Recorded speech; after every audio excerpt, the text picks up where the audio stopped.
नमस्कार मैत्रिणींनो, अमृतधारा या चॅनेलमध्ये आपले सर्वांचे सहर्ष स्वागत आहे। भाद्रपद महिन्यातील शुक्ल पक्षाच्या तृतीय तिथीला हरतालिका व्रत केले जाते। पतीच्या दीर्घायुष्यासाठी चांगला जोडीदार मिळावा यासाठी काही व्रते केले जातात। त्यापैकी एक असलेले व्रत म्हणजे हरतालिका व्रत होय। हे व्रत कुमारिका आणि विवाहित स्त्रिया करतात। चांगला सुयोग्य वर मिळावा म्हणून कुमारिका हे व्रत करतात, तर आपले वैवाहिक जीवन आणि आपल्या पतीच्या दीर्घायुष्यासाठी हे व्रत विवाहित स्त्रिया करतात। पौराणिक मान्यतेनुसार माता पार्वती यांनी भगवान शिव यांना पती म्हणून प्राप्त करण्यासाठी हे व्रत केले होते। तर मैत्रिणींनो, तुम्हाला हे व्रत करायचे असेल तर यावर्षी 6 सप्टेंबरला हे व्रत आहे। त्या दिवशी तुम्ही सकाळी लवकर उठून शिव पार्वतीची पूजा करून उपवास करून कहाणी ऐकायची आहे। तर ती कहाणी पुढील प्रमाणे सांगत आहे। नक्की हरतालिका व्रता दिवशी सर्वांनी ऐका आणि स्वतः पण वाचू शकता, कारण लिहून दिलेली आहे। चला तर मग कथेला सुरुवात करूया। त्या अगोदर तुम्ही चॅनलवर नवीन असाल तर चॅनलला सबस्क्राईब करा आणि आपल्या दुसऱ्या मैत्रिणींना व्हिडिओ शेअर करा। एके दिवशी शंकर पार्वती कैलास पर्वतावर बसली होती। पार्वतीने शंकराला विचारले, महाराज, सर्व व्रतात चांगलं असं व्रत कोणते?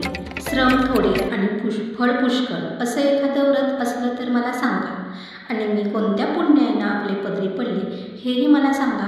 तेव्हा शंकर म्हणाले, जसा नक्षत्रात चंद्र श्रेष्ठ, ग्रहात सूर्य श्रेष्ठ, 4 वर्णात ब्राह्मण श्रेष्ठ, देवात विष्णू श्रेष्ठ, नद्यात गंगा श्रेष्ठ, त्याप्रमाणे हरतालिका हे व्रत सर्वात श्रेष्ठ आहे।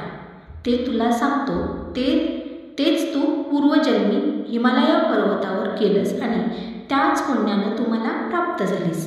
ते ऐक, हे व्रत भाद्रपद महिन्यातील पहिल्या तृतीयेला करावं। ते पूर्वी तू कसं केलंस ते मी तुला आता सांगतो। तू लहानपणी मी तुला प्राप्त व्हावं म्हणून मोठं तप केलंस। 64 वर्ष तर झाडाची पिकली पाने खाऊन होतीस।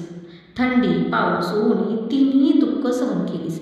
हे तुझे श्रम पाहून तुझ्या बापाला फार दुःख झालं व अशी कन्या कोणाला द्यावी अशी त्याला चिंता पडली। इतक्यात तिथे नारद मुनी आले। हिमालयानं त्यांची पूजा केली व येण्याचं कारण विचारलं। तेव्हा नारद म्हणाले, तुझी कन्या उपवर झाली आहे, ती विष्णूला द्यावी, तो तिचा योग्य नवरा आहे। त्यांनीच मला तुझ्याकडे मागणी करण्यास पाठवलं आहे, म्हणून इथं मी आलो आहे। हिमालयाला मोठा आनंद झाला।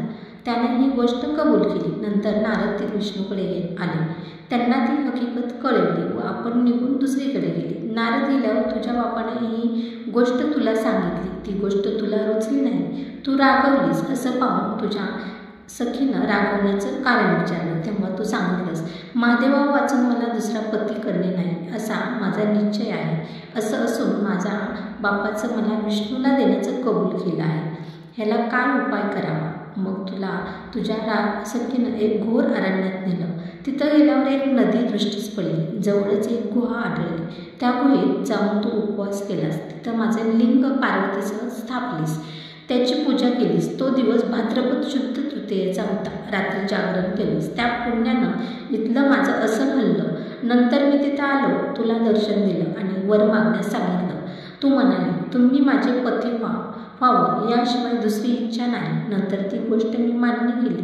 मी मुक्त झालो। पुढे दुसऱ्या दिवशी तू व्रतपूजा विसर्जन केलीस, मैत्रिणीसह त्याचं पारण केलंस। इतक्यात तुझा बाप तिथं आला आणि त्यानं तुला इकडं पळून येण्याचं कारण विचारलं। मग तू सर्व हकीकत सांगितलीस। पुढं त्यानं मला देण्याचं वचन दिलं। तुला घेऊन घरी गेला।